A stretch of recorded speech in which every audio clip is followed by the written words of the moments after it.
As a healthcare provider, documentation is a big part of your daily activities. Sometimes it probably seems like such a big part that it overshadows everything else, making you feel caught in an endless maze of medical records. This training video provides some helpful tips on how to improve your documentation skills. Good documentation benefits both the patient and you.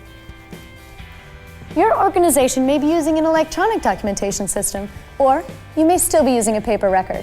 There are positive and negative aspects to both. Bottom line, whichever system is used, the perception is if it wasn't documented, it wasn't done. Complete documentation is the key.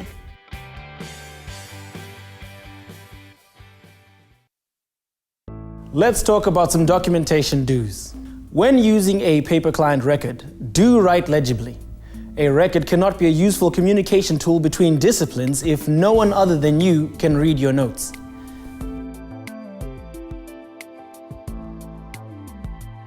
Do use approved forms. These forms are generally set up to capture required information. Assessment tools and checklists, when used consistently and completed thoroughly, will provide a comprehensive picture of the patient and the care that was delivered. Do include the time and date of each entry. Electronic records will provide date and time verification, but paper records do not. When bifold and trifold forms are used, make sure to include the date on each page, in case the pages are separated at any point. It is important to provide an accurate record of the exact date and time that patients are assessed or care or treatments are provided. Do document at the time of your interaction with the patient or as soon as possible afterwards.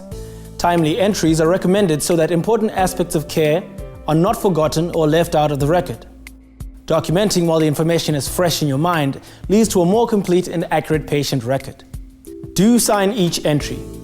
Make sure your signature and title are legible. Each entry in the record should be accompanied by a professional signature. If initials are utilized, a signature key should be available.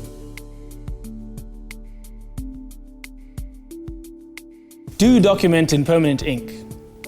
Entries made in pencil can be erased or edited without the author's knowledge. To avoid alterations in the record, all entries should be made in black or blue permanent ink. All entries in the record should clearly document the patient's condition at the time of each assessment. Each entry should include objective data to support the documentation. Whenever a patient's condition changes, the record should reflect all actions taken by the staff. The record should also show evidence of ongoing collaboration and communication between all team members. In any patient-specific documentation, written or electronic, do use descriptive terms when recording observations. Evaluations using subjective terms such as stable, doing well, improving, or appears to be losing weight should be avoided. Documentation of assessments should always include objective data and descriptions. For example, patient has stabilized as evidenced by BP up to 100/70, pulse regular and 84, respirations 16 and regular. No further complaints of chest discomfort. Do document patient behavior, especially non-compliant behavior. At times, patients have problems or bad outcomes due to their lack of compliance with the treatment plan. In these cases, it's helpful to have complete documentation of the following: initial patient and family education and training, objective documentation of failure or inability to comply with the plan of care, communication with the patient and caregiver as to why it is important to follow the prescribed plan of care, any efforts to re-educate or retrain the patient or their caregiver, communication with the physician provider and discussion of how to address non-compliant behavior at multidisciplinary team meetings. Refusal of care or specific medications or treatments should also be communicated, discussed, and documented.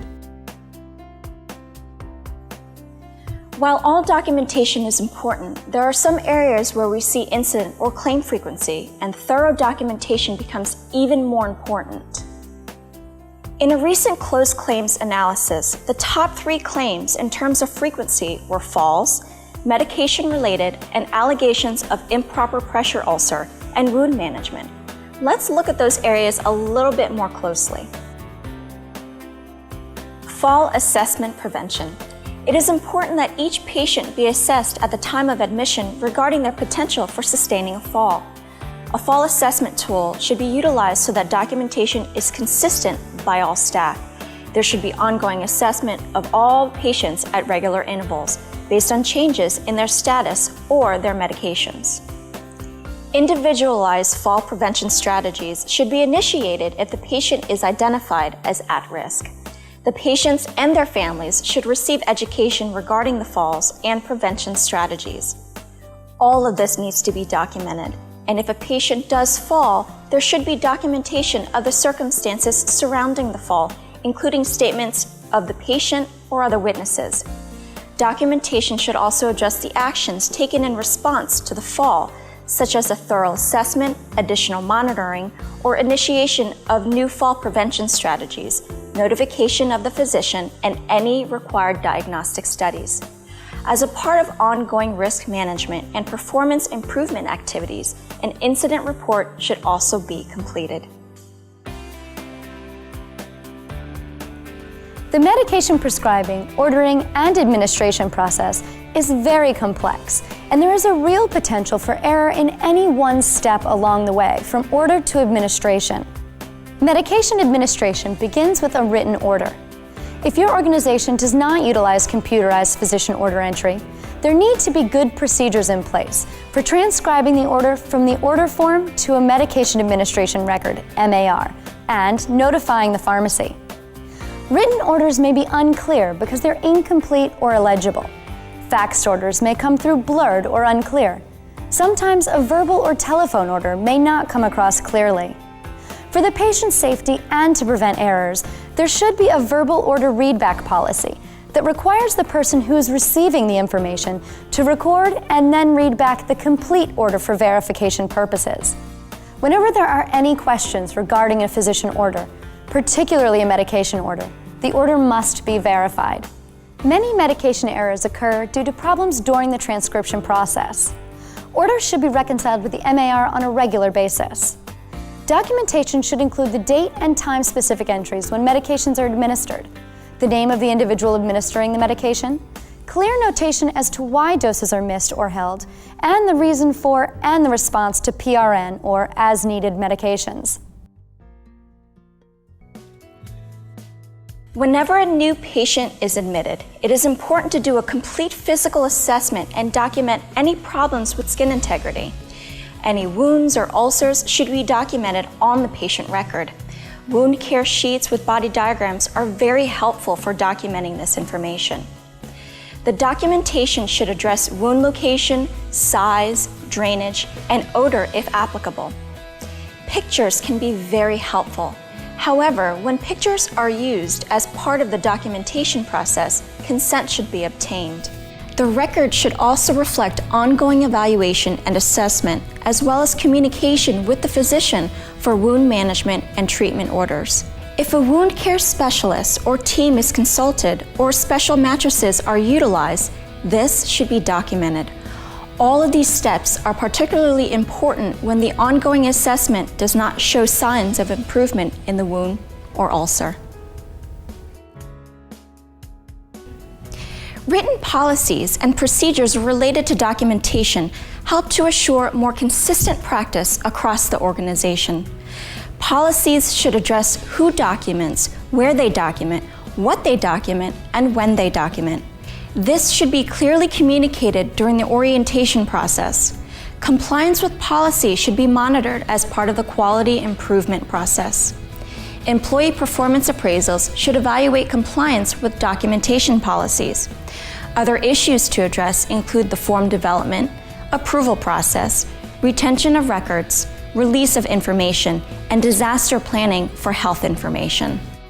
When you get an opportunity, pull several patient records in which you have documented notes or made entries.